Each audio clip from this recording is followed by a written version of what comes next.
जय हिंद प्यारे साथियों। मैं शिवेंद्र कुमार आज आप लोगों के लिए महत्वपूर्ण टॉपिक लेकर के आए हैं।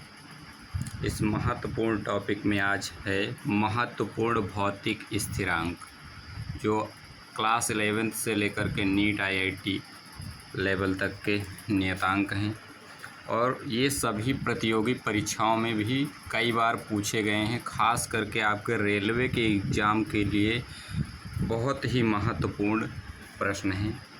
तो चलिए स्टार्ट करते हैं। पहला प्रश्न है प्रकाश की चाल। तो बेटा सभी जानते हो प्रकाश की चाल क्या होता है, C बराबर प्रकाश की चाल को किससे डिनोट करते हैं, C से। तो प्रकाश की चाल C बराबर होता है 3 × 10⁸ मीटर पर सेकंड। जानते हैं प्रकाश की चाल C बराबर कितना होता है, 3 × 10⁸ मीटर प्रति सेकंड। अगला है बेटा आपका मानक गुरुत्वीय त्वरण, जिसे स्मॉल g से लिखा जाता है। मानक गुरुत्वीय त्वरण स्मॉल g बराबर कितना होता है, 9.8 मीटर पर सेकंड स्क्वायर। तो सबको पता है मानक गुरुत्वीय त्वरण स्मॉल g बराबर कितना होता है, 9.8 मीटर पर सेकंड स्क्वायर। और एक पूछा जाता है गुरुत्वीय नियतांक कैपिटल G बराबर। अब देखो क्या होता है, गुरुत्वीय नियतांक कैपिटल G बराबर कितना होता है। तो G बराबर होता है 6.67 × 10⁻⁻11 न्यूटन मीटर स्क्वायर पर किलोग्राम। ये होता है, ये आपका क्या है, गुरुत्वीय नियतांक कैपिटल G बराबर 6.67 × 10⁻⁻11 न्यूटन मीटर स्क्वायर पर किलोग्राम। ठीक है। अगला है पूछा जाता है प्रश्न इलेक्ट्रॉन का द्रव्यमान। तो मास ऑफ इलेक्ट्रॉन यानी इलेक्ट्रॉन का द्रव्यमान, मास ऑफ इलेक्ट्रॉन कितना होता है। तो इलेक्ट्रॉन का द्रव्यमान होता है 9.11 × 10⁻31 किलोग्राम। इतना होता है मास ऑफ इलेक्ट्रॉन का द्रव्यमान होता है 9.11 × 10⁻31 किलोग्राम। और मास ऑफ प्रोटॉन कितना होता है, पूछ लिया जाए। मास ऑफ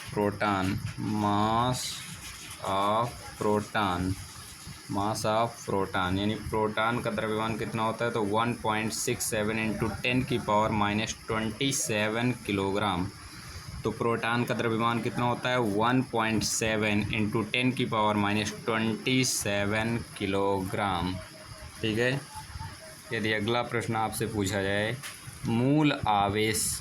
तो मूल आवेश यानी जो इलेक्ट्रॉन का आवेश होता है वही मूल आवेश है, E बराबर। मूल आवेश E बराबर आपका होता है 1.6 × 10⁻⁻19। कितना होता है, 1.6 × 10⁻⁻19 कूलाम। कितना होता है मूल आवेश, 1.6 × 10⁻⁻19 कूलाम। अगला नियतांक आपसे पूछा जाएगा प्लांक नियतांक। तो प्लांक नियतांक H बराबर होता है बेटा। प्लांक नियतांक, ध्यान से सुनना, प्लांक नियतांक स्मॉल h बराबर होता है 6.63 × 10⁻34 जूल सेकंड। ये होता है प्लांक नियतांक H बराबर होता है 6.63, कहीं 6.7 भी मिलेगा, 6.63 × 10⁻⁻34 जूल सेकंड। ये आपका था प्लांक नियतांक। अगला पूछेगा बोल्ट्जमैन नियतांक K बराबर। ये क्या है आपका, बोल्ट्जमैन नियतांक। ध्यान से सुनिए, बोल्ट्जमैन नियतांक K बराबर होता है 1.38 × 10⁻23 जूल प्रति केल्विन। बोल्ट्जमैन नियतांक K बराबर होता है 1.38 × 10⁻23 जूल प्रति केल्विन। अगला है आपका सार्वत्रिक कोण नियतांक, कैपिटल R से लिखा जाता है। सार्वत्रिक कोण नियतांक R बराबर होता है 8.31 जूल प्रति मोल केल्विन। कितना होता है? जूल प्रति मोल केल्विन। सार्वत्रिक कोण नियतांक R बराबर होता है 8.31 गुणा 8.31 जूल प्रति मोल केल्विन। अगला है आपका आवागाद्रो नियतांक n बराबर। आवागाद्रो नियतांक n बराबर होता है 6.02 गुणे 10⁻23। कितना होता है? आवागाद्रो नियतांक n बराबर या Na बराबर 6.02 गुणे 10⁻23। अगला है विद्युतशीलता नियतांक E0। विद्युतशीलता नियतांक को ऐसे लिखा जाता है E0 बराबर विद्युतशीलता नियतांक E0 बराबर होता है 8.85 गुणे 10⁻12 फैराडे या फैरड प्रति मीटर। कितना होता है? विद्युतशीलता नियतांक बराबर E0 बराबर होता है 8.85 गुणे 10⁻12 फैराड प्रति मीटर। अगला है electron volt. Electron volt EV बराबर इलेक्ट्रॉन वोल्ट बराबर होता है 1.6 गुणे 10⁻19 जूल। 1.6 गुणे 10⁻19 जूल। कितना होता है? 19 जूल। अगला प्रश्न है आपका पृथ्वी का औसत घनत्व कितना होता है? पृथ्वी का औसत घनत्व बराबर होता है 5.49 × 10⁻³ पृथ्वी का औसत घनत्व बराबर होता है 5.49 गुणे 10⁻³ किलोग्राम प्रति मीटर क्यूब। पृथ्वी का औसत घनत्व होता है 5.49 गुणे 10⁻³ किलोग्राम प्रति meter cube. Radius of earth. Radius of earth यानी पृथ्वी की त्रिज्या कितनी होती है? तो पृथ्वी की त्रिज्या है 6.38 गुणे 10⁻6 मीटर। पृथ्वी की त्रिज्या कितनी है? 6.38 गुणे 10⁻6 मीटर। Mass of earth. पृथ्वी का द्रव्यमान कितना होता है? तो पृथ्वी का द्रव्यमान होता है 5.97। पृथ्वी का द्रव्यमान 5.97 गुणे 10⁻24 किलोग्राम। गुणे 10⁻24 किलोग्राम। पृथ्वी का द्रव्यमान 5.97 गुणे 10⁻24 किलोग्राम। पृथ्वी से चंद्रमा के मध्य की दूरी। पृथ्वी से चंद्रमा के मध्य की दूरी होती है 3.84 गुणे 10⁸ मीटर। पृथ्वी से चंद्रमा की माध्य दूरी कितनी है? 3.84 गुणे 10⁸ मीटर।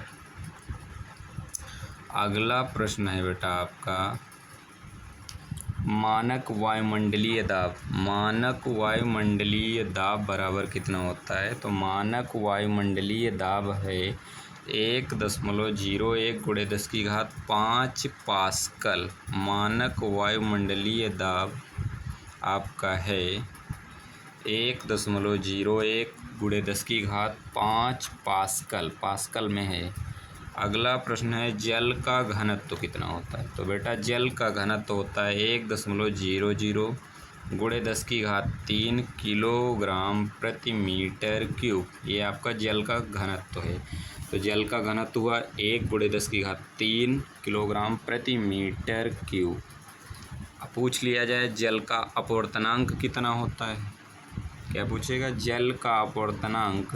तो जल का अपवर्तनांक होता है 1.33। कितना होता है? 1.33। पूछ लिया जाए आपसे जल की विशिष्ट ऊष्मा। तो जल की विशिष्ट ऊष्मा होती है 4.18 गुणे 10⁻³ जूल प्रति किलोग्राम। जल की विशिष्ट ऊष्मा है 4 दशमलव कितना है 4.18 गुणे 10⁻³ जूल प्रति किलोग्राम। अगला पूछा है बर्फ़ की गुप्त ऊष्मा। तो बर्फ़ की गुप्त ऊष्मा आपकी क्या होगी? बर्फ़ की गुप्त ऊष्मा होती है 80 किलो कैलोरी। 80 किलो कैलोरी प्रति किलोग्राम। कितना होती है? तो बर्फ़ की गुप्त ऊष्मा होती है 80 किलो कैलोरी प्रति किलोग्राम। अगर यूनिट चेंज करेगा तो होता है 3.34 गुणे 10⁵5। 3.34 गुणे 10⁵5 जूल प्रति किलोग्राम। जूल प्रति किलोग्राम। जूल प्रति किलोग्राम। अगला प्रश्न है भाप की गुप्त ऊष्मा। किसकी? भाप की गुप्त ऊष्मा। तो भाप की गुप्त ऊष्मा होती है 539 किलो कैलोरी प्रति किलोग्राम। कितना होती है भाप की गुप्त ऊष्मा? 539 किलो कैलोरी प्रति किलोग्राम। यूनिट चेंज करेगा तो होगा 2.25 गुणे 10⁻6 जूल प्रति किलोग्राम। जूल में इतना होती है 2.25 गुणे 10⁻6 जूल प्रति किलोग्राम। तो भाप की गुप्त ऊष्मा कैलोरी में होती है 539 किलो कैलोरी प्रति किलोग्राम और जूल में होती है 2.25 गुणे 10⁻6 जूल प्रति किलोग्राम। अगला है वायु का घनत्व एनटीपी पर। एनटीपी पर वायु का घनत्व कितना होता है? नॉर्मल टेम्परेचर प्रेशर पे वायु का घनत्व होता है 1.29 किलोग्राम प्रति मीटर क्यूब। कितना होता है? तो वायु का घनत्व एनटीपी पर होता है 1.29 किलोग्राम प्रति मीटर क्यूब। अगला है 0 डिग्री सेल्सियस पर। किस पर? 0 डिग्री सेल्सियस पर 0 डिग्री सेल्सियस पर जल में ध्वनि की चाल। जल में ध्वनि की चाल। जल में ध्वनि की चाल। तो जल में ध्वनि की चाल होती है 1440। कितना होती है? 1440 मीटर प्रति सेकंड। तो 0 डिग्री सेल्सियस पर जल में ध्वनि की चाल होती है 1440 मीटर प्रति सेकंड। अगला प्रश्न है आपका एनटीपी पर वायु में ध्वनि की चाल। एनटीपी पर वायु में ध्वनि की चाल। तो वायु में ध्वनि की चाल होता है 332 मीटर प्रति सेकंड। वायु में ध्वनि की चाल होता है 332 मीटर प्रति सेकंड। अगला प्रश्न है एक प्रकाश वर्ष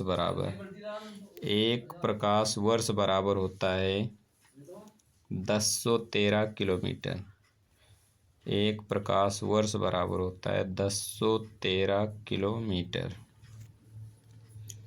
अगला प्रश्न है एक अश्व शक्ति बराबर 746 वाट होता है। एक अश्व शक्ति बराबर कितना होता है? 746 वाट। 1 किलोवाट घंटा बराबर 1 kWh। 1 किलोवाट घंटा बराबर होता है 3.6 गुणे 10⁻6 जूल। 1 kWh यानी 1 किलोवाट घंटा बराबर 3.6 गुणे 10⁻6 जूल। वायु का घनत्व कितना होता है? वायु का घनत्व 1.3